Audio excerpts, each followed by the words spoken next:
Okay, last orders, please double check your phones are on silent. Don't worry, I have checked mine. However, having said that, to be sure, yes, indeed, to be sure. Okay, are we ready to start? Thumbs up, everybody. Excellent. Well, good afternoon, everyone. On behalf of Palliative Care Australia, Dementia Australia, and the National Aboriginal and Torres Strait Islander Ageing and Aged Care Council, we welcome you to this event today. We're also live streaming the event, so I welcome everybody online as well. Now, I did run into the Honourable Nola Marino earlier on, and I said, well, the good news today is there are no PowerPoints because we've actually got a panel for you. Yep, the arms went up. The other thing I should point out, just in case you hear it online as well, we are in a parliamentary sitting, so there may be bells that go ringing and then people start running in all sorts of directions. It's a normal part of life, but it may happen during our event, so it's not a fire, nothing to be alarmed about. So first of all, welcome to I should introduce myself. My name's Simon Waring. I'm a director with Palliative Care Australia. I've actually stood here in previous years twice as a consumer giving my lived experience, because my lived experience was as a carer looking after my son and my wife. And so it's quite interesting that we're here talking about care at home. Welcome to our parliamentary friends and other MPs and senators who join us, in which we know the midst of a busy parliamentary sitting. So we do appreciate the generosity. Thank you to my fellow board directors for your support and for being here today. We gather on the lands of the Ngunnawal and the Ngambri people, representing that strong connection. And here to welcome us to country, will you please welcome Ngambri Elder, Paul Girawa House.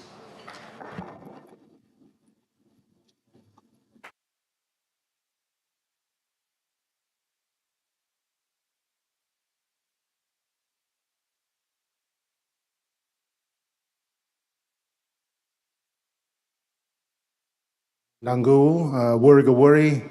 Simon, thank you, Simon, and Yuridu Marang Maranya. Good day, everyone. You and Marambang Malang, Noya Goy Malang. It's wonderful, it's fabulous to be here again. I was here last year. Thanks for the invite back. Yuandu Paul Girawa House. My name is Paul Girawa House. Nadu Maradu Mare Biringu, Guji Gango Nyambri Nuru Mango.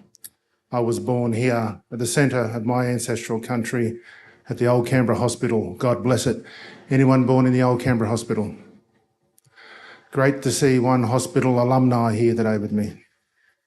Nadu, Baladu, Nyambri, Cambri, Walgaloo, Wiradjuri, Wallabaloa, Nunua, Gibby. I'm a Nyambri, Cambri, Walgaloo, Wallabaloa, Nunua, Wiradjuri man. Nadu, Baladu, Nyambri, Cambri, Wiradjuri, Niang. I speak Nyambri, Cambri, Walgaloo, Wallabaloa language, Wiradjuri language. So, Yilingolangbu, Gibabungu, Wogabu, Migabu, Diranil Bang Mayan. Ladies and gentlemen, young men, young women, distinguished guests, parliamentarians, Nyari, Injamali, Nyambri, Cambri, Walgaloo, Wallabaloa, Nunawu, Nagarigo, Wiradjuri, Mujigang, Yanang Bujandu. My respects to Nyambri, Cambri, Walgaloo, Wallabaloa, Nunawu, Nagarigo, Wiradjuri elders, past and present.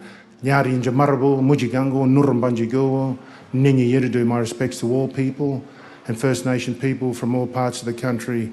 Nyambri, Cambri, Walgaloo, Wallabaloa, Mayin, Guy and Banya, Ninyugan, Nurumbangodara, Nyambri, Cambri, Walgaloo, Wallabaloa, Nunawu people. Welcome you all to country. Nadu Wudagabigi Balabambo Gobo Balagiban Gobo Goingulila Dumbalina Murawai Marambu. We listen to the old people, the ancestors, the elders, and they show us the right path, the good path, the straight path. Mara Muro, creating pathways. Muru Waro, on track. Tulagang Muro, straight path. Goingulila, Bilingali now, Yamamali now, Walamali now. Our old people, they nurture us, they guide us, they protect us, they help us.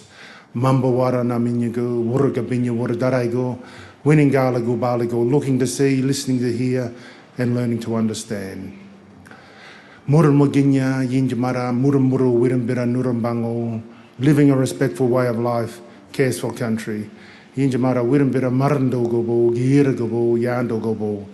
Respect is taking responsibility for the now, the past, the present, and the future. Our welcome to country is always made in the spirit of peace and a desire for harmony and reconciliation for all people of modern Australia, and our main aim is to establish an atmosphere of mutual respect through the acknowledgement of our ancestors and the recognition of our rights to declare our special place in the pre and post history of the Canberra region. The name Canberra is derived from the name of our people, the Nyambri, the Cambry, Canberra, and we've cared for Mother Earth since the dawn of time. And evidence of our occupation can be seen everywhere throughout the land. Our signature is in the land, not just our DNA, and taking care of country is important to us all. Yinjamara, Yinjamal Gidjul, Yinjamarabu, powerful word on country, Wiradjuri word. It's a way of life, and it means many good things: to go slow, be patient, be polite, be gentle, take responsibility, uphold. And our gift as First Nation people in this country is based on Yinjamara, that philosophy, that ideology, the love, the respect, the safety, the belonging, the sacrifice, the security, the morals, the values. And we talk about the nurturing and the sheltering and the caring and the sharing. So Yinjamara bala bidada bina bina bina, yawilla will wuruwin nurumbango. Respect will be found in the rivers and the breeze quietly moving through country. Going guliala, Yinjamal Gijo, Balawalam Wanga Dabo, Murmadan Dabo, Bambayu Guru Gambiro, Banga Nara Nara. Respect will be found in the grinding stones and carved trees made long ago on country. The law of the land talks about Yinjamal Gijo Mayangalangbo, Yando Mayangalangdo, Yinjamal Gijo Nino Gear, giving respect and honour to all people from all parts of the country. The law of the land also talks about Yinjamara. Yambo one, Muran Muginya Buradure, respect everything living and growing. In conclusion, Yinjamara Mara, Nyinya Nyinya Girmar Maranya, respect shapes us and lifts up the people. Mara Mara Wininga Gigalana Mayin, respect creates people who care for each other. So with that, when the dust is settled on all of our lives, all we get to take with us is our integrity, our dignity and our integrity, and the love and respect we have for each other and our families. So Gawayambana, Nina Nurambango, welcome to country. I'll play a quick Yiriki song here to share with you, named Mura Burumba Bira. So Mandangu, Wurugawari. Thank you very much.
Today, we'll be having a very important conversation about the significant role better care at home options can play in delivering savings to the health budget and providing improved quality of life for people both under and over 65 years, their loved ones and their carers. Receiving care at home is particularly important for those facing specific challenges, such as dementia and cancer, and for members of First Nations communities. These three organisations are coming together to highlight the intersections of their work and their respective 2024 federal budget submissions. This is a positive example of the collaborative approach that's needed to take Australia's reform agenda further and deeper. Now, across all three organisations, our parliamentary friends are among our strongest advocates. So I'd like to invite first Rebecca Sharkey to the stage. Senator Ann Ruston. I wasn't sure if it was the hierarchy or we were worried about the bells and running out of the... Senator Ann Ruston. Yeah, look, thank you. Probably a little bit of both. So thank you very much. Thank you very much, Paul, for once again welcoming us to your home. It's a real privilege to be on your land, and I pay my respects to any Aboriginal and Torres Strait Islander people that are here today, but particularly thank you most generously for your welcome. Look, I won't say very much apart from that this is such an important conversation, and I acknowledge the two co-chairs that are here today, Nola and Rebecca, for the amazing advocacy that they provide in this place on behalf of the aged care sector. And I also acknowledge Dementia Australia, Palliative Care Australia and NATSIAC for the role that you also play in bringing the information to us that we need to understand in terms of developing policy, because there is absolutely no doubt in the 20 months or so since I've had responsibility for the Coalition for Aged Care, this is a space of extraordinary change. It is moving at a rate of knots. The challenges that are before us are enormous, and that's not just the financial challenges, which I acknowledge are very large and eye-watering numbers for anybody who's in a Treasury position, but there are even bigger challenges that actually sit outside that financial model, whether that be the challenges of the more acute needs of people, particularly in dementia and palliative care, which I think are two of the biggest issues going forward about how we manage the expectations, the requirements, and quite rightly the needs that older Australians deserve as they journey through ageing, that we have to be looking at many different things that are happening to our population. So one of my big things that I just would really love to get your feedback, and I'm sorry I can't stay today for the panel, but unfortunately chamber calls, is just understanding how we can better put choice and control back into the hands of Australians who need this care. And that choice and control doesn't necessarily need to to the person who's actually receiving the care, but to the family members and the carers who so often are such an important part of the care, and enabling older Australians to be able to, or Australians who need care, to be able to stay in their homes longer, because that quite clearly is what they want. If there was one thing that has not come out louder and clearer in the discussions about this particular issue, is that older Australians want to stay in their homes. But I think the one thing that we deserve to provide for them is to give them the choice and control about how they receive the care in their home, who they receive it from, when they receive it, and make sure that it's actually them that's the centre of all of our decision makings going forward. So thank you very much. I wish you all the best in your deliberations. I'm sorry I can't stay, but I'm sure that I'll receive lots of feedback, and I very much look forward to that. So thank you very much. Thank you, Senator Ann. And I'm now subtly taking my cue, and I shall invite the Honourable Nola Marino to the stage.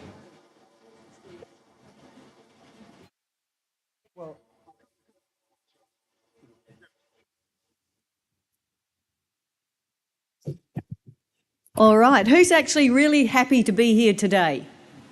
I expect all the hands to go up, because I am. And this is just, Paul, thank you for the welcome to country.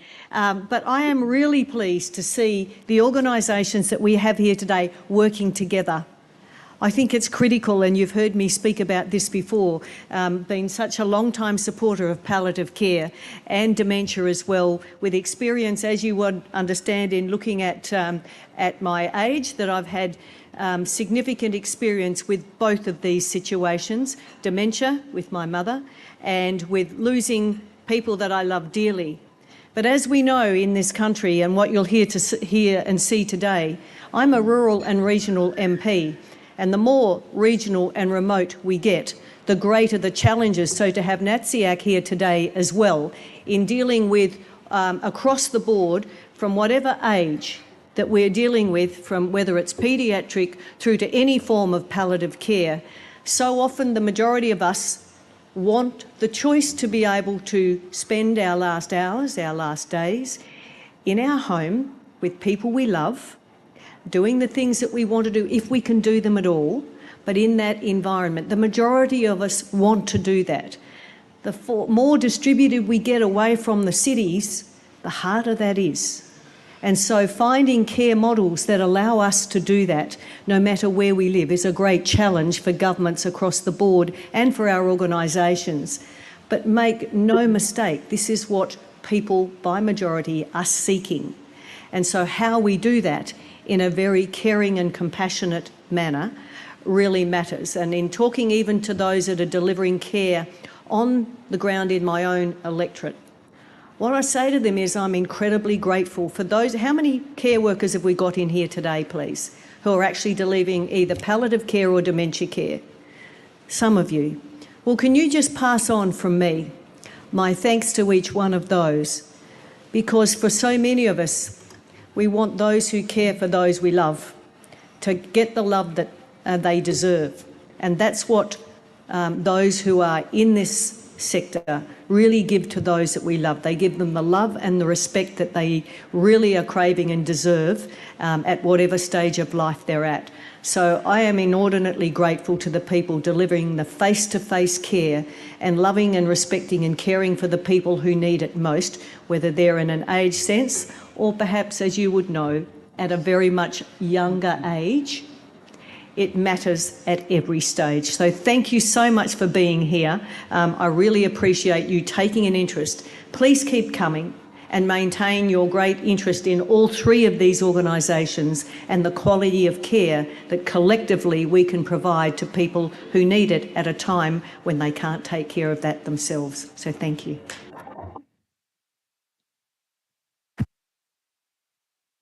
Hello. And I'd now like to invite Rebecca Sharkey to the stage.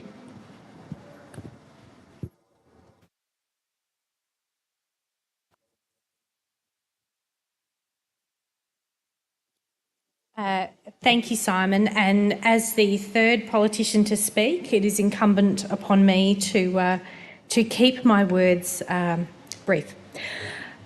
As we know, it's been 3 years since the Royal Commission handed down its recommendations, Royal Commission into aged care quality and safety.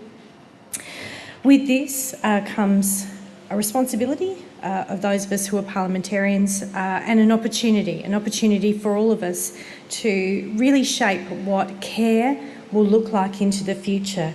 And as I think everybody knows in this room, we potentially have a new Aged Care Act to be introduced in the coming months. And it's really important that we all know what that looks like. Now, obviously, with respect to Palliative Care Australia, not all people needing palliative care are indeed older. But today we have people from right across the community. We have a room full of experts here, and my team want to very much hear from you about what we need to do in this place to ensure that people in Australia, whether they are young or old, are receiving the best quality care, and as the Shadow Minister said, care that they are in control of, that they have choice of, and care that is of the highest quality. We know that people want to, who are ageing, want to stay at home wherever possible, including when they perhaps need to move into palliative care. And so I have actually raised with the Minister the concept of a level 5 package. As you know, we have level 1 to 4. It's very blunt, and I feel that there is a chasm between the care that you can receive at home and then, of course, the care in a residential facility. So I think it's really critical that we have something flexible and something that sits in the space in between. Well, as I said, I will keep my comments very brief. I'm very excited you're all here today. This is the place where we are supposed to be making the best policy in Australia, where we debate the legislation, but we need your assistance to make sure that that we have that expert touch, that we make it the very best that we can do. And so we rely very much on your brain's trust. So, on that note, I am delighted to introduce the panel here today. Of course, we have MC, Simon. We have Jodie Clarkson. Should I invite people to come to the stage? Absolutely. Lovely. Okay. Jodie Clarkson is the Palliative Care Outpatient in Alice Springs. Could everybody please put their hands together for Jodie? Gillian Kidd from Dementia Australia's team lead for the New South Wales Nightingale program. And Ben Puna, Co-Manager of Family Safety and Social Services Division, including Age and Community Services Australia and more. Thank you. And I'll just conclude my remarks by saying I've been a Member of Parliament now for nearly 8 years. When I first entered the Parliament, matters around care and aged care and palliative care were not too frequent in this place. But I'm pleased to say now we are seeing many events in this place, and we are really putting to the very front the needs of people who need care, older Australians and those who are in their darkest hour. Thank you today. I hope you enjoy today, and please reach out to my team and to Nola, co-convener of Palliative Care, as well as Dr. Mike Freelander, who can't be here right now, but he is my co-convener on seniors and aged care. We're very passionate about this, and we look forward to working with you in the future. Thank you. Thank you. It's a more complicated exit. So we've just realised, because Rebecca invited everyone up, it's a more complicated exit off the stage, but it's been done safely. So certainly like to thank Nola, Rebecca and Anne for their words. And I did mention that we are not running PowerPoints, we're running a panel today. And so we're going to get down to business and talk about the subjects that are important. We are going to have a moment later for some Q&As, so please don't be shy. There'll be microphones in the audience. If you have questions, have a think. If they come up, write them down. If you're like me and you've got a 3-second memory, you probably do need to write it down. But we'll be coming to you a little bit later, so look out.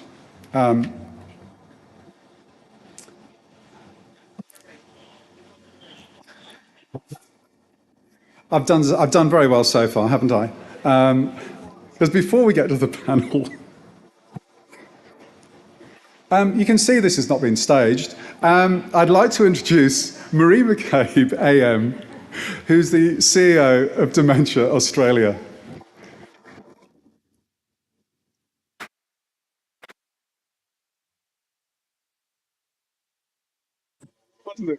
Absolutely perfect.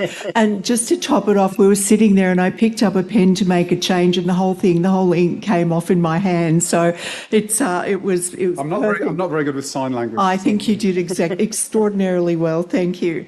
It is such a pleasure to take part in this joint Parliamentary Friends of Dementia, and I am delighted to be here with my colleagues from Palliative Care Australia and the National Aboriginal and Torres Strait Islander Ageing and Aged Care Council. And I acknowledge CEOs Camilla Rowland and also Lisa Orcher, and I join with each of them in welcoming you here today. And Paul, thank you for your very respectful and moving welcome. And I too acknowledge today that we are meeting on the Ngambri and Ngunnawal lands, and I begin by acknowledging the traditional owners of those lands and pay respects to elders past and present and to any Aboriginal and Torres Strait Islander people here today. I acknowledge our Parliamentary Friends co-conveners, the Honourable Nola Marino, and also our Parliamentary Friends of Dementia co-convener, Rebecca Sharkey MP. Thank you for hosting us today, and I know that they've had to leave briefly, but and also to Senator Ruston for taking time on such a busy sitting day. And to our senators and members of Parliament who've joined us today, thank you so much for being here. It means so much. To my industry colleagues and invited guests, and to all of us, everybody joining on live stream, thank you and welcome. Now, shortly you'll hear from the panel, and I thank my colleague Gillian Kidd, who's recently joined Dementia Australia as a team leader for the Nightingale program in New South Wales. And Gillian, thank you for representing us today. Ladies and gentlemen, everyone, in 2024, there are around 421,000 Australians living with dementia. and an estimated 1.6 million people involved in their care. It's the second leading cause of death of Australians after heart disease and the leading cause of death of women in Australia. And 2/3 of people living with dementia actually live in the community. Now, Dementia Australia is very aware of the importance of palliative care for people impacted by dementia. And the Nightingale program commenced in South Australia in 2016. And it was so successful, the outcomes were so positive, it made such a difference that we have now expanded it into regional areas in South Australia. And in July last year, we were very fortunate that a 3-year funded grant enabled the program to expand to specific locations within New South Wales, where it's been welcomed by carers and supporting care at home. Now, the Nightingale program is a palliative model of advanced dementia care provided by specialist nurses in both states and additionally by occupational therapists in South Australia. It's available free of charge and it provides strategies and advice to support people living with advanced dementia, their families and their carers, with a focus on promoting choice, a focus on well-being and a focus on forward planning. The program supports people living at home in residential aged care and also in community settings. Now, Dementia Australia is an associate member of NATSIAC and we are committed to ensuring our services are culturally appropriate. Integral to our programs is fostering relationships with local Indigenous groups. For example, the New South Wales Nightingale program is building relationships through participation in the Koori Connect group, attended by First Nations networks. And here I must emphasise the embedding compulsory dementia education is critical to quality care.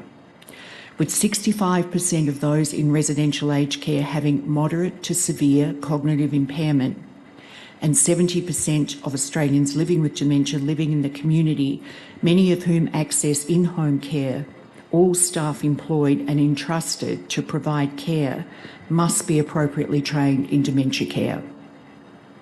Dementia Australia will continue to advocate for compulsory dementia education for the aged care, disability and healthcare workforce, and our pre-budget submission is calling for federal funding to address this critical requirement. You can read more about the Nightingale program and our pre-budget submission on our website at dementia.org.au. Thank you everyone for being here. Have a really great event, and Simon, I'll hand back to you. Thank you so much. Thank you, Marie. So I'm now going to probably give you the good news. We have 4 microphones, but we are only here to speak. We haven't practiced anything else, have we? Okay. Do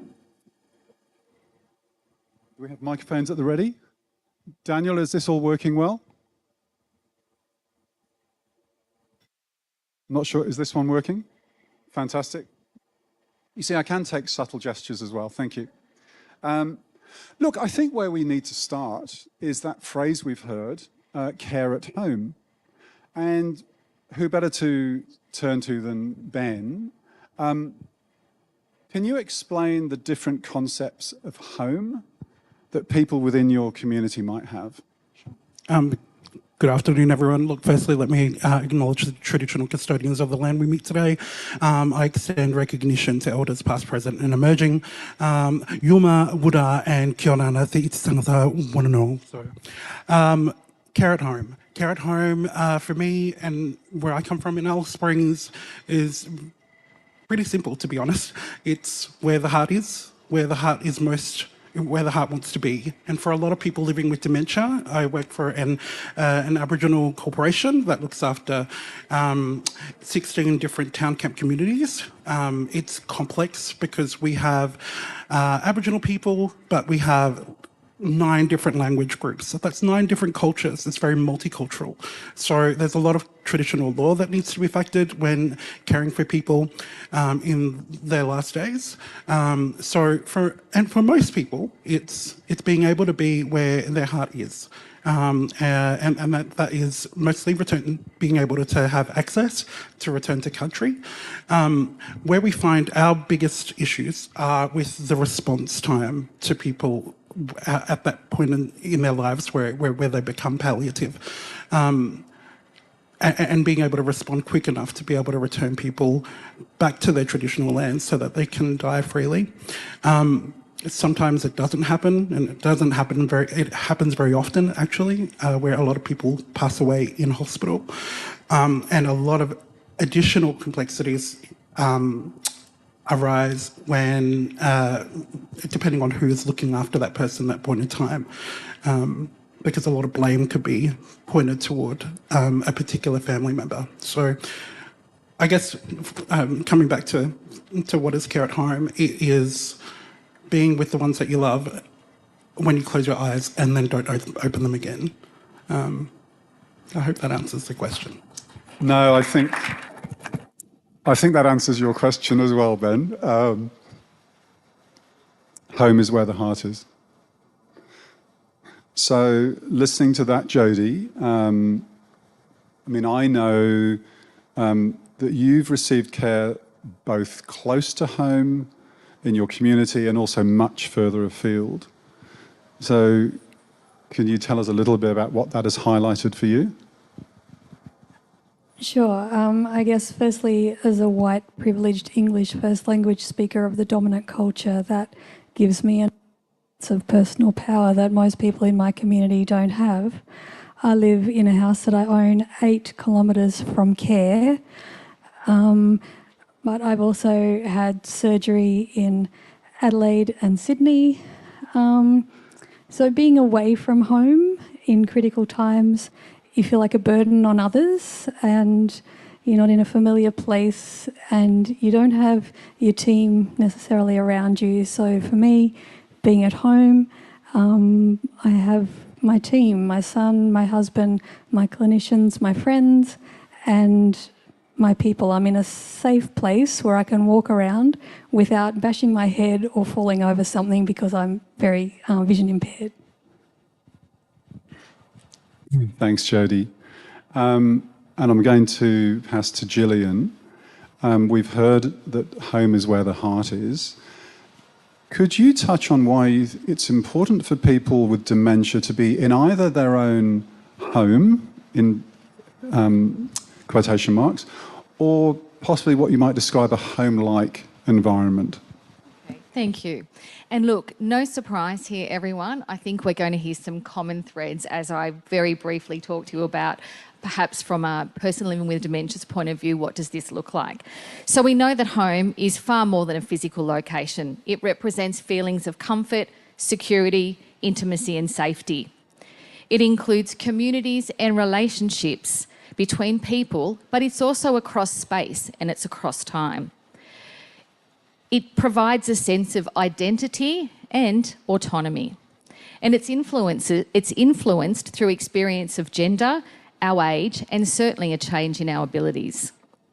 So we all develop associations with home, and it's often through how we have used our bodies in our homes. It also includes where we've had familiar practices, we've been engaged in rituals, we connect with objects, relationships and experiences that are personally meaningful for us. They don't always rely on having a cognitive ability to do so.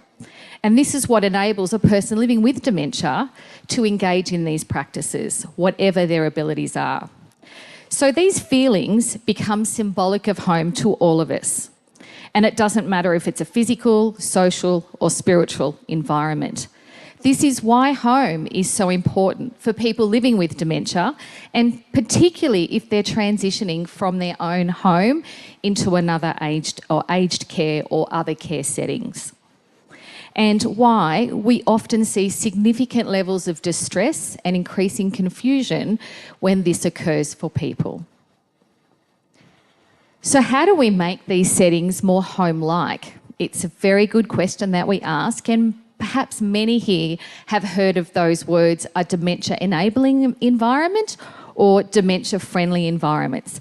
This is where we try and create a space that has meaning and purpose and a sense to somebody who's trying to navigate a world that is very unfamiliar to them, particularly if someone has advanced through their disease trajectory. They're not using a cognitive ability as such to understand what this new place looks like. Thanks, Gillian. And I'm just going back to something that Ben referred to. I'm sure he could expand at much greater length. He was talking about the response times as an issue, but I guess what we want to hear about is what are the barriers to receiving care at home, and what is stopping most Australians from being able to access this support? So, Ben, I think from your unique experience from Central Australia, we're at a time when most of our closing the gap measures appear to be failing. What do you think the barriers are to providing palliative care and aged care at home for the people that you serve in your community? Yeah, there's a number of reasons. There's a number of factors that impact a lot of older Aboriginal Australians, particularly in Central Australia. As I mentioned, being multicultural in Alice Springs, we are a bit of a hub for Aboriginal cultures. We kind of people tend to be brought into Central Australia for many related health reasons. And most people don't ever get to go back home because there's no services. So that's one area, the service gaps. There's also a lack of industry professionals to be able to assist in areas of dementia and palliative care. So a lot of that information needs to be looked at by service providers like my organisation, who then kind of have to then interpret or work with other consultants that come into the space, lacking that contextual element of being able to understand how people live and work and play in Alice Springs. Some of the other issues, gaps that we find is health literacy is the biggest issue that we have, where I guess resources aren't easily translatable because of the multiple languages that are spoken. I think there's a misconception that people can read Aboriginal languages, but actually Aboriginal people read English better than they read Aboriginal languages because it's not written, it's spoken, and it's learned audio. So a lot of things we develop is we'll take that piece of paper and then say it in language so that people get the message. That takes additional time and it takes additional resources. So there's another gap to address. So we also deal with people who literally fall below the poverty line as far as I'm concerned. So food, security, housing, all of those social determinants are huge factors that impact people's lives. So even before they even think about the care, they're thinking about that sort of stuff. So I guess that's why it's super important for community-controlled organisations, Aboriginal corporations to be able to put this idea out of how things need to be addressed that are best for their communities. So, yeah. No, again, great answer. Thank you, Ben. And again, that links back. I remember I was quite struck when Jodie was introducing herself and reflected on the privilege that she saw in her position. And so I guess, Jodie, probably it's almost a two-pronged question, because I'm wondering what barriers that you perceive for yourself, but also for others staying at home. Also with the context that there may well be some services that you have received that others probably can't access. Sure. So I've been able to self-administer 13 months of oral chemotherapy at home. The first month I did it very badly and burnt my eyes and threw up, and it was really ugly. But I learnt a lot from that, and in chatting with my palliative care consultant over those 13 months, I can now manage those side effects of chemo quite well.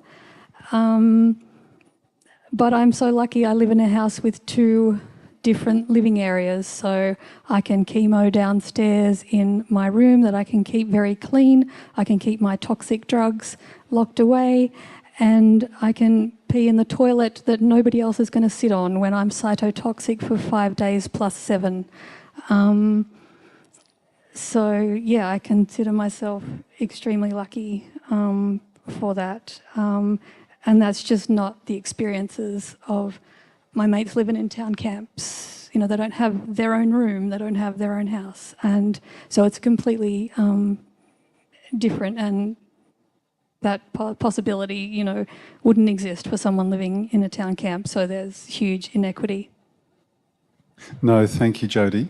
I was just pausing when you were talking about your experiments when you first were self-administering. Wow.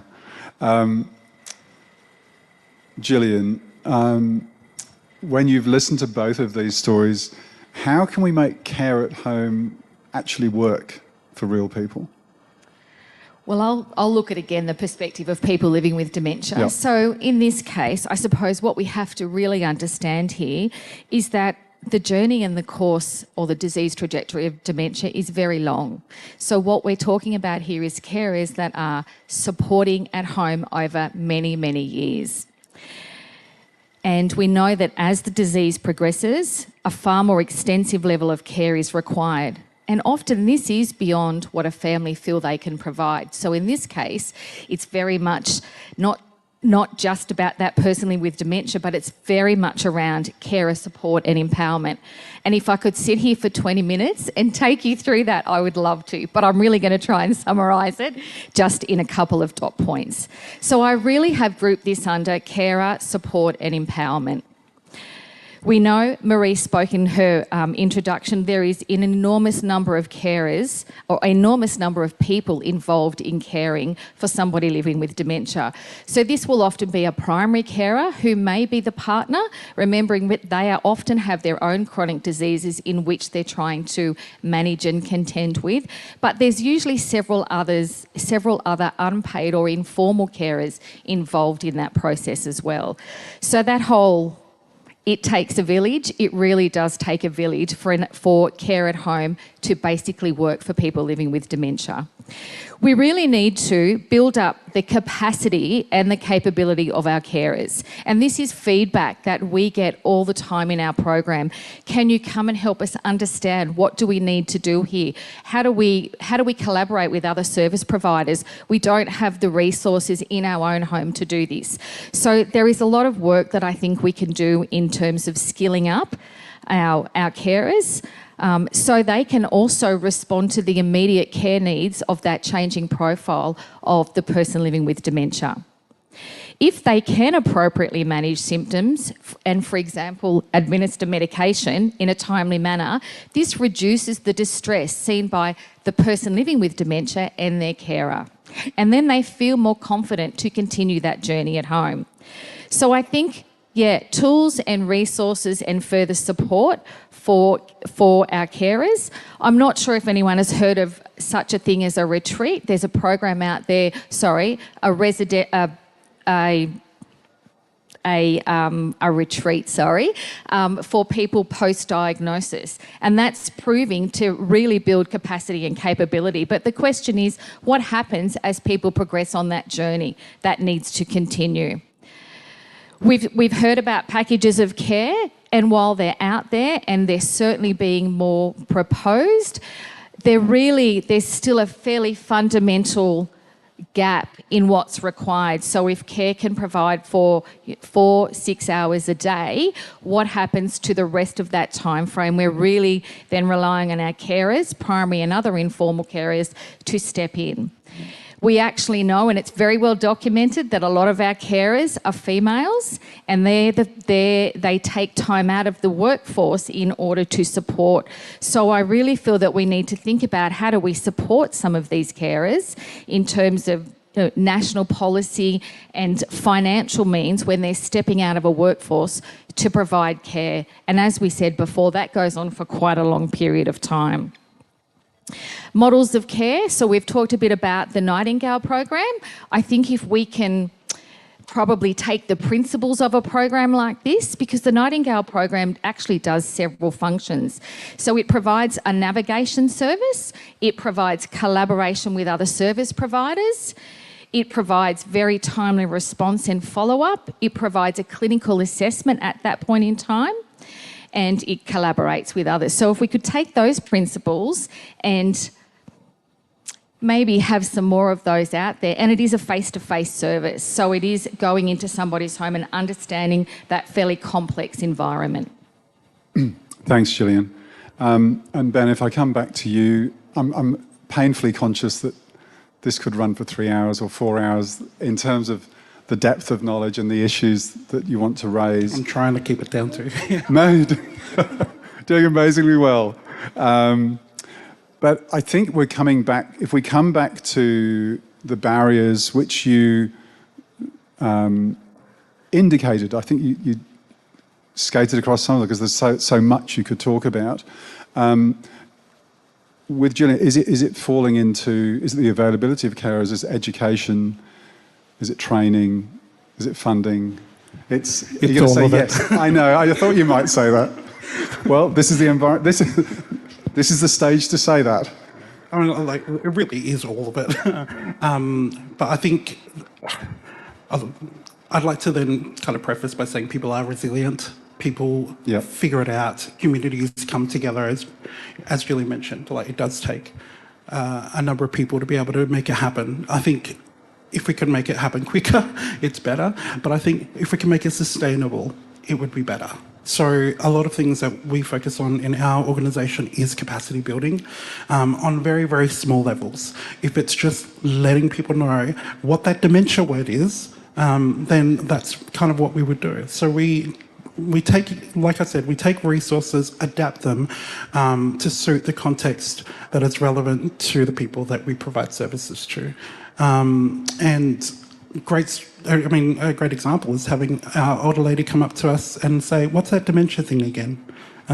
You know, having and coming away from, the negative stereotypes of dementia by people saying, "Oh, she mad," like, you know, the old lady, she mad. Well, no, she's not mad. She's forgetting now. You know, those small steps is kind of where we're at. And to the point where now we're starting to utilise services, suggestions on how people, how to make things easier for people by having signage all over the place. That's become a regular thing for us. Yep. And using pictorials, which is what we've always used in our service. Yes. For the longest time. Now we're wanting to move into areas of QR coding a lot of our merchandise or a lot of T-shirts that we give out to people so that it can link them to information. Because now we're getting to a technological group of people that have access or can access. I have no idea what your question was, but yeah, that. Sorry. Forget the question. The answer was great, Ben. And I suppose if we look, honest, there are so many rabbit holes we could run down each one for so long. So I think it's really just going back to it. It's really making sure that people retain their connection, wherever it is, to whomever it should be with. Yep. If people can remain connected, they're going to be fine. We've had one case of a client who was originally from WA, married up in Alice Springs with a country woman there, and he's decided he doesn't want to go back. So I think people are, wherever they are, like I keep coming back to, home is where the heart is, home is where you establish your connection. And so whatever needs to happen to make that happen for people is what we'd like to do, what anyone would like to do. It's just how we get it done is the thing that I'd like to stress as a super important thing. Yeah. So whether it's a truck to get someone, 800 k's outside of town, whether it's to get someone to Port Hedland somewhere from, direct, community organisations will do it. We've had to. And where government funding hasn't allowed us to, we've found other ways to be able to do it, just so that we can get people home. So you're kind of responding to choice as well. Absolutely, yeah. And quite often, I think the other thing that we miss is we don't always know, and I'll be honest, I don't know what else is outside my little bubble because there's so much happening on the ground. So moments like this is a really good chance to kind of see what's out there because I could be sitting here talking crap and everyone's like, yeah, we've had that over there for like ages. And I'm like, oh, I don't know. So I think the connection works both ways. Absolutely. Yeah. And I think when we think about choice, I hear what you were saying about responding to that. Jodie, from your experience, can you say why you think choice is important when it comes to care at home?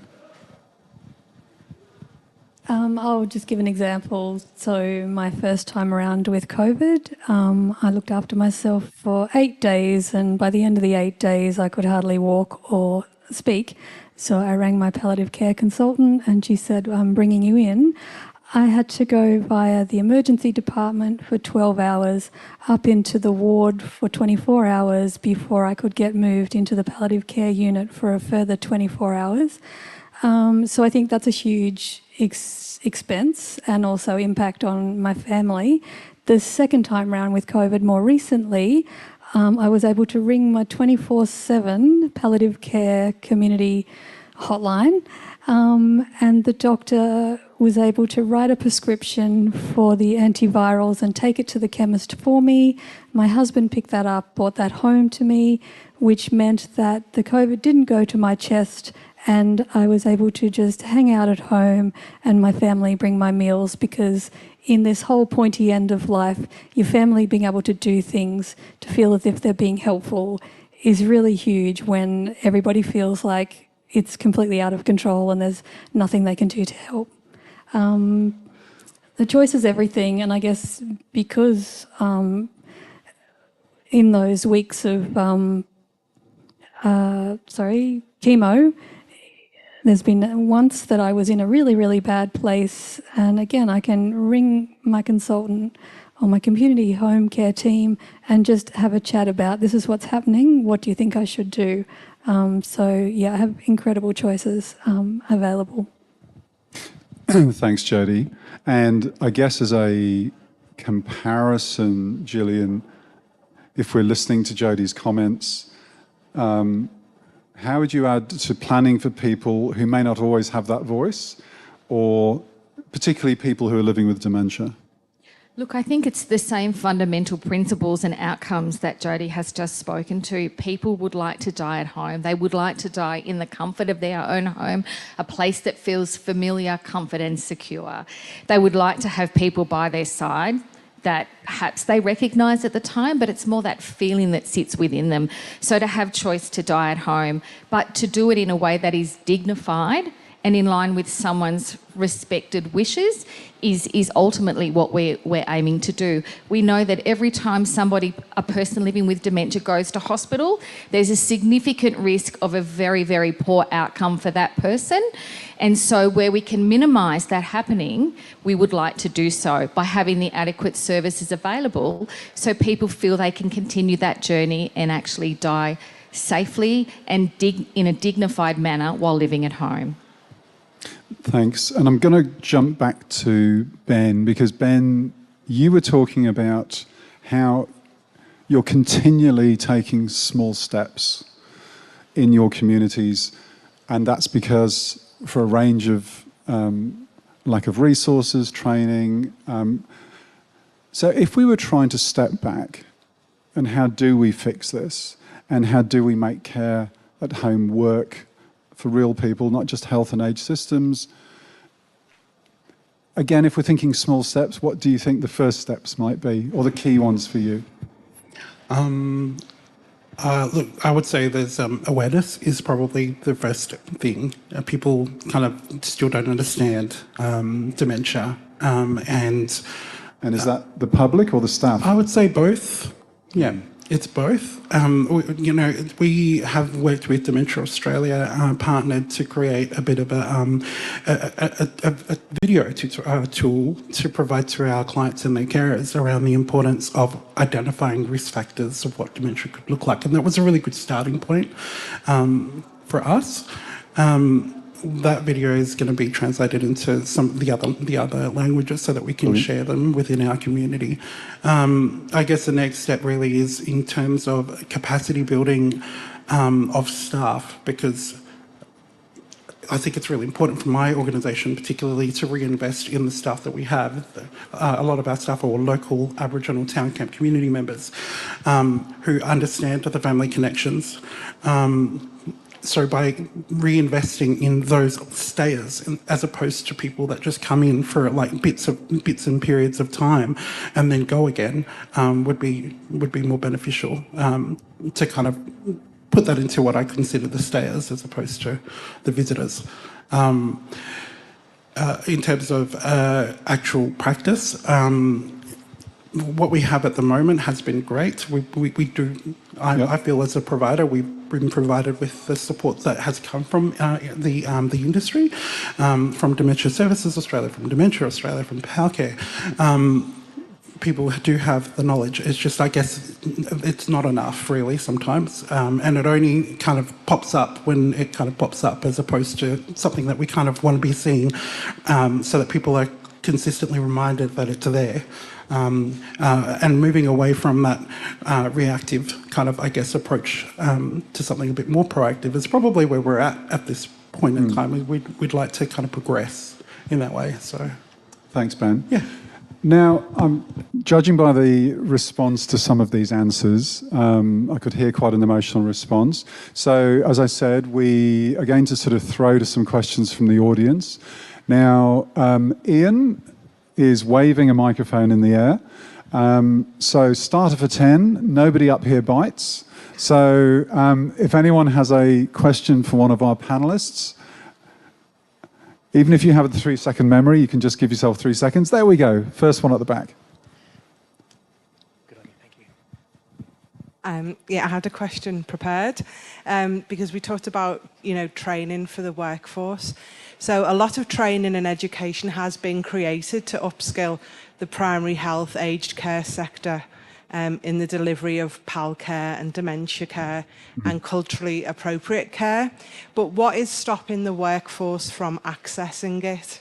Because I think, there's a lot around, but I just wanted your thoughts on that. Thanks. Yeah, for us, it's literacy and numeracy, which is the biggest issue for us. Like I mentioned, we have a lot of town camp community members where English is not their first language. In fact, it's their third or fourth. And the same can be echoed for the clients that we work with. So we then have to adapt everything that we get. And, I think about my organisation. There's me as the manager for the aged care program, but I also look after 17 other different family safety social services programs. So there's me, and there's probably a coordinator and our nursing staff trying to get as much as we can done. But again, it's very small steps. We can't progress fast enough. We also have to deliver our training in person because it's not as easy for a lot of our workers to be able to access the internet. In fact, I would say probably 50% of our workers can. And so our starting point is a lot. It's so many steps behind, I guess, what is traditionally. I can't stand my lips smacking. Sorry. I guess we're so much further behind the ball. So it's constantly having to catch up to what is expected in the modern world. I'd like to say is quite often taken for granted, because the truth is that's not real for us in the centre. It also sounds as though even if training is out there, it's not accessible. Yeah, exactly. I mean, it's not culturally safe either. And what I mean by culturally safe is more leans toward a lack of understanding of the types of words that gets put. People say they like to use plain English, and to be completely honest, there's an easier version to plain English. If I were to sit in consultation with a lot of my consumers, a lot of my workers, that's the time again that we use to try and provide that information, to try and get education. I'd like to see more. I would love to get someone to be able to kind of give us the time to be able to do that. Yeah. Gillian? Thank you. One of the things that I'd like to point out here is that having been around in the aged care industry for quite a number of years, I have always thought that palliative care and aged care is our core business, and it remains our core business. So yet, why would we be having people coming into the industry without this core set of skills, would be my first question. I know in the aged care industry, we're also compounded by many competing requirements. There's a lot of change post the Royal Commission, and I think access within all aged care environments is actually very challenging. There's certainly restricted time for education, there's inadequate spaces, and often there's really poor IT infrastructure. So I think there's some of the real reasons why we struggle with that, but it's certainly a fundamental if we are to provide very good care. Thank you. Out of the corner of my eye, I could see someone on the floor, and I thought, why is Ian on the floor with the microphone? But it was our photographer. So now, if I go back to the questioner, did that answer your question? Great. And next question, please. Yeah. Is that me? Yes, it is. You're holding the microphone. You have There's only one, right? You have the power. So if you could stand up. Yes, okay. So hi, everybody. Thank you. It's a pleasure to be here today. My name's Andrea Grindrod, and I'm the Director of the Public Health Palliative Care Unit at La Trobe University. We've been working for several years now on a palliative care social prescribing service model and what that might look like at a practitioner level in network-centred care. And what we are working with palliative care sector and other sectors is simply changing our narrative to our patients, families and carers of the formal services that we're going to provide you are great. We're going to be all over that. But in the same breath, tell them exactly all the things that we're never going to be able to do, and to think about how our informal care networks are just as important as the formal care networks or the formal care services that we provide, for an integrated approach where both our medical dimensions of end-of-life care and our social needs are met at the same time, where we can stay close to people, families and connections and possessions that are important to us. What we're learning from our research is that coming from our collective sectors as a social prescribing method in palliative care, when we say that to our patients and we integrate it as a routine part of our service care delivery, it makes a huge difference, because it's like, I'm not asking for help, my doctor told me to, the nurse told me to. It's a part of my integrated care. And then that gives them permission to go and do that. And we systematically collect that data so that we can start to see, and from an assets-based and strengths-based approach to palliative care, the kind of networks and how Australians are showing up for one another at the end of life. So my question to this panel is, what do you think might it take for our kind of collective sectors to simply start changing the way we talk with our patients and remind them of their informal care networks, because we know that they don't ask for help and accept help. Your point about building capacity, building community capacity, if we don't start doing that, we're not going to be able to meet the needs. And, you know, it costs us more to give people what they don't want at the moment. So how do we leverage the societal participation, the assets, the community-based services that are all around Australia, who don't think they've got anything to do with palliative care, but we know everyone has a role to play? What would it take for us to collectively work in that way, where we start to change the narrative, and it becomes incumbent upon us to integrate the value of informal care networks, to leverage that wherever it's possible? Okay, Andrew, that's a doozy of a question. It's, I guess I might start with Jodie, just in terms of informal care networks. What does that mean to you? I guess I have my sort of inner circle, and then I've got my outer circle. And I was saying to someone how my palliative care clinician is actually in my inner circle, because simply by the nature of the conversations I have with her, we have an incredibly connected community in Alice Springs. So my multidisciplinary team consists of a psychiatrist, a masseuse, a yoga instructor, the OTs that come around to my house and have helped me adapt my shower and my house so that I don't hit my head on things, and my friends and family. Yeah, there's just sitting down with people maybe and mapping out, who's your inner circle, who's your outer circle? What about these people? Actually drawing who are your network of care, I think is a useful exercise. Thanks, Jodie. And let me see, I'll go to Ben first. I had an answer for it, but I've forgotten now. But talking about networks, I think the issue that I could foresee for my community is the engagement of the person with the other types of services that would be involved. And a lot of that hinges on the service sector being able to connect with that person to be able to obtain that level of trust and engagement. And with that comes this level of cultural safety, this cultural awareness, or this ability to be able to kind of connect with that kind of person. So that's one of the issues that I would foresee in terms of remaining connected. This is where we utilise our communities to be able to kind of almost in a sense usher the person to the service. And utilising the sector, like an organisation like mine or Purple House, for example, who have already established connections with that person to be able to then engage them into that service. And I think once they get in, then they're well connected. I kind of use this approach in my organisation. We have where I've always said that if we can look at everything that surrounds a person, this is in relation to our social work team within aged care, then it means that our clinical team can focus on the person. So that's kind of that.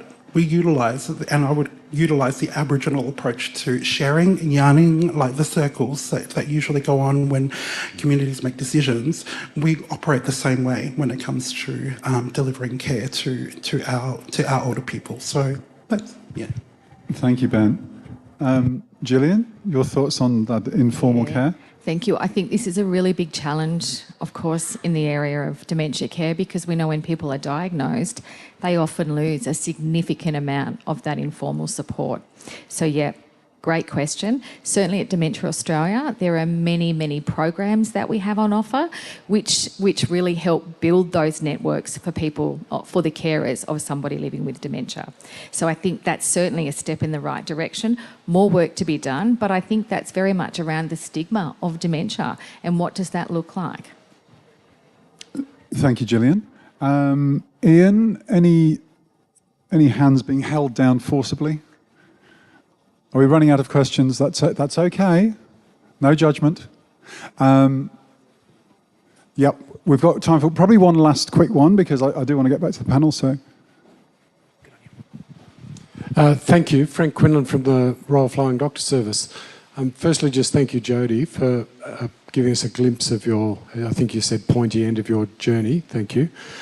I just wanted to talk a little bit about the funding models that perhaps present barriers to the sort of care that we're talking about providing. We, for instance, are routinely funded to move people from hospital to hospital. We're routinely funded to move people who are sick away from their home and into hospital, but not so much funded to take people back to country or take people to the kinds of care that you're talking about.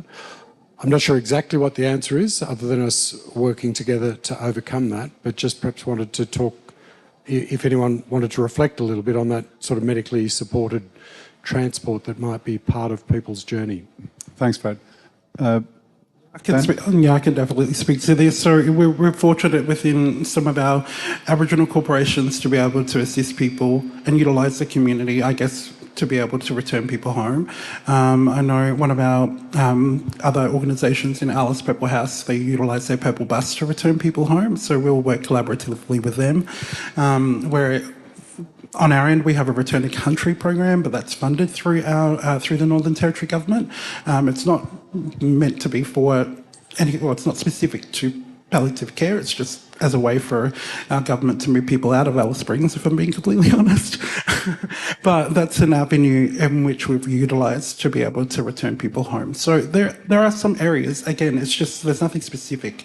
And I guess every case is different.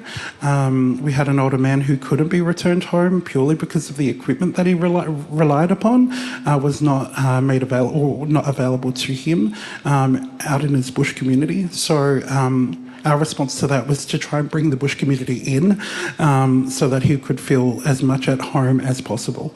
So yeah, there's a lot of reaction, I guess, to PALCare in general, but that's some of the ways in which we've been fortunate to be able to do it. But there's nothing definitive, like specific to PALCare that, yes, here's some money to send people home. Thanks, Ben.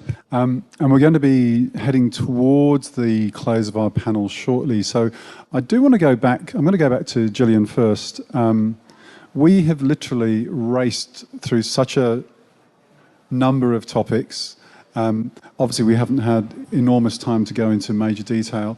But just to give you an opportunity, is there anything that you think has sparked your interest from what's been said, or something that you actually want to get across that we haven't had much opportunity to speak about today? Look, I just probably would like to reiterate that I think this is a wonderful opportunity and we need to keep the conversation alive. We need to talk more about living and dying well, and particularly living and dying well with dementia. Thanks, Gillian. Ben? One final thought for me is approach has always been the most important thing. It's something that we have to be consciously aware of in the area in which I live and work in, because of the different cultures and the clashing of cultures. The other thing that I strongly stand by is if we can make things work in the most vulnerable of places, it would work everywhere. Yeah. Well, I don't know if that's true, but that's how I feel. Yeah. Good point. And Jodie, is there anything that you would like to expand on or mention that's sparked your interest this afternoon? Just to emphasise the use of interpreters in all interactions between medical professionals and people who don't speak English as their first language.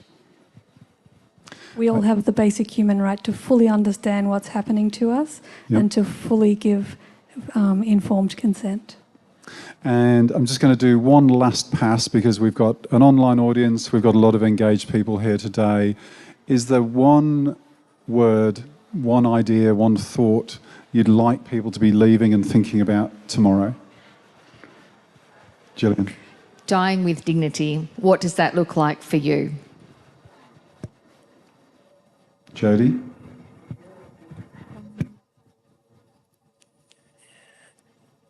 Interpreters. Always use interpreters. That's good. Ben. Hug a loved one. That's all I can think of. No. Okay. Well, look, I think, can we have a big hand, please, for this amazing panel?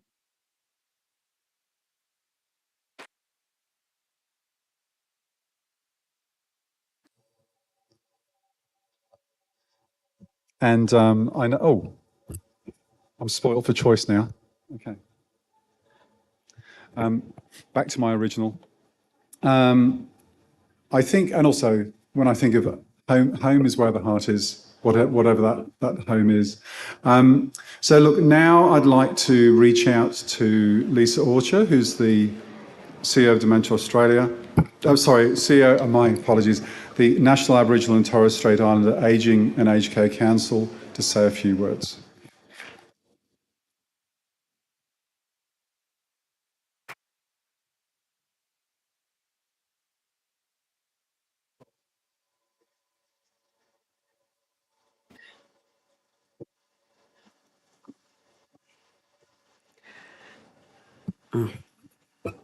Thanks for that.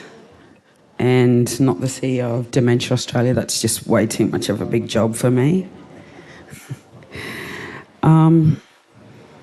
Bless my staff. They prep me, and I know I'm going to muck this up, Samara and Tom, so bear with me. My name's Lisa Orcher. I'm the CEO of NATSIAC. I'll say NATSIAC. I'm very honoured to be here today. I come from a small rural community, really remote community called Gadiga. I don't think I'll put it out there what we did for entertainment, because I put it out to Ian, I think, and maybe Tom last time, and I still haven't got a phone call. So I come from a rural and remote community called Gadiga. I'm a Mudawari woman on my mum's side, and I'm a Kumar woman on my dad's side. So I would like to acknowledge that we are on Ngunnawal country today and Ngambri, and pay my respects to elders past, any of those present, and I know Paul's had to leave, so I did give him my number, so maybe he'll take me up for a coffee, Ian.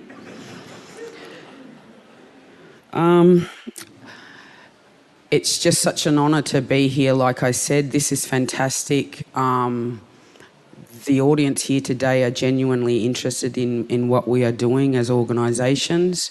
I think it's also a very opportune time that the reforms are coming into play, that we as national peaks ensure that the department, the government and the New Aged Care Act reflects that person-centred care that we've always wanted, and that it be developed in a culturally safe and respectful manner. I'm not even talking to any of my notes, Samara, I'm sorry, hun. I'd specifically like to acknowledge Camilla. I know she doesn't like me as much because I've taken 2 of her staff so far. And equally, Marie, thank you for this wonderful opportunity to work with your organisations and your genuine commitment to ensuring that we have better pathways for our older people in aged care, especially in the specific areas of dementia and palliative care. I think Ben and Jodie have touched on a lot of really key issues for me, especially around the concerns with that communication. How do we get that information out there? How do we train our staff to provide culturally safe and trauma-informed healing and wear care? And I think the thing that came across for me, guys, was flexibility in terms of how we develop these pathways. Aboriginal and Torres Strait Islander people, we have this, I guess, we're scared of government departments. My dad personally is in his 70s. He doesn't want to go away to hospital because he thinks he's going to die. And so the important aspects of embedding cultural safety and the ability to age and see out our last days on country. And like we are also pushing, we have Torres Strait Islander members, so we want to ensure that Island Home is a part of that journey too, when we're talking about going back home to country or back to our island home. There also needs to be a genuine commitment going forward to approaches that acknowledge the diversity of the aged care system, but more importantly, our older people and what they need in those later years. The Aged Care Act is giving us a lot of opportunity to provide that. It's only hope that the department, the government will take on board a lot of what we know in the industry and embed that. As the CEO of a national peak within the Aged Care Act, we would like to see the UNDRIP. We would like to see the First Nations Aged Care Commissioner. And we'd like cultural safety and the definition of cultural safety embedded. We just need to ensure that we have that commitment from the department and the government. I'm really hesitant to say department because, Eliza, you're here somewhere. Having said that, building those relationships with the department too, to ensure that they take on board the concerns and issues that we get back from our members, from our participants that access our services, to ensure that those words are being taken forward and are being validated. I can't wait to get an invitation to Tanangiri, Ben. I think that adds another level of complexity to First Nations elders, and how do we go about ensuring that these considerations are taken into account when we're building this new aged care system. Sorry, my phone's locked and I've lost my notes. I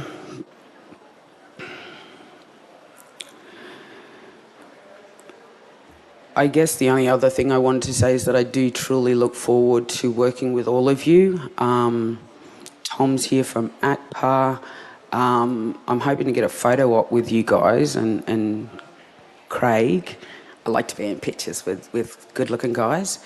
But more importantly, that we embed these relationships between our organisations to ensure that we are providing consistent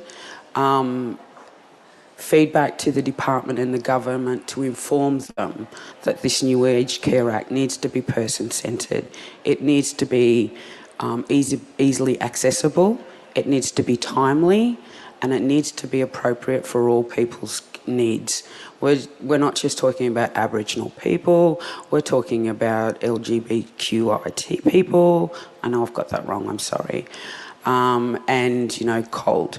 So this is an aged care system that needs to be of a benefit to everybody, and I genuinely look forward to working with Palliative Care and Dementia Australia going forward, because as Ben has highlighted, there are areas in our communities where that education needs to be highlighted and reflective of the needs of our people wanting to age on country or on island home. I think without the fear of rabbiting on, again, I would like to thank you all for making the time. I understand you are all very extremely important people, but this also is a very important event to demonstrate our three organisations' commitment going forward to ensure better health outcomes for our people. So thank you, everyone.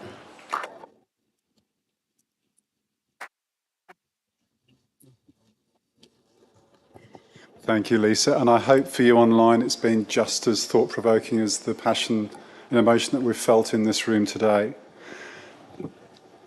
To close the event, I'd like to ask Camilla Rowland, the CEO of Palliative Care Australia, to the stage. Please welcome Camilla.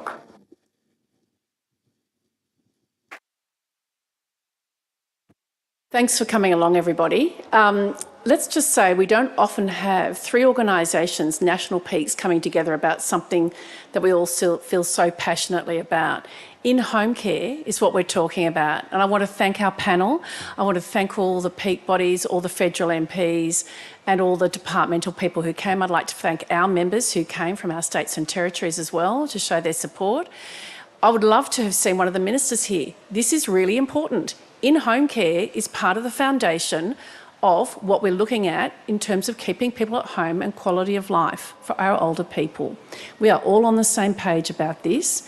Yes, we need to have good institutionalised healthcare, we need to have good aged care facilities, we need to have good in-home care. So I would really welcome advisors of ministers who are here today to take those messages back to the federal MPs to say, yes, we have a great Aged Care Act in the formation, we have some great aged care standards in the formation, and we have some great aged care funding instruments, but it is also in the implementation.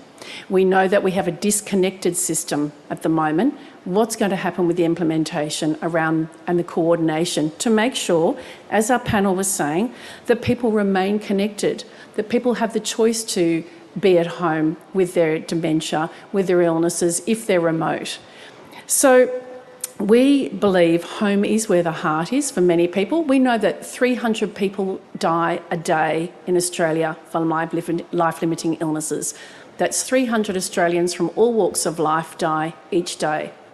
We know that's going to increase. We know by 2050 that's expected to double. So we have a tsunami of an ageing population. Just listen to people like Bernard Salt, who comment regularly in the Financial Review and in the Australian. This is something we need to be addressing now in this budget. So as we look ahead to the federal budget in May, we're advocating for practical proposals to enhance care at home for people over 65 and under 65 with life-limiting illnesses. We know that every dollar invested in palliative care at home returns a 100% return on investment. We want to be able to keep people out of hospitals. We all, Dementia Australia, NATSIAC and Palliative Care Australia, we want to be able to provide people with quality of life at home. Our goal is to ensure timely access to a home-like environment, whether it's in residential facility or someone's own home.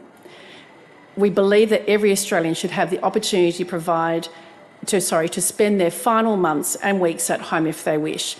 By supporting our proposals, this will make it a reality for many more people.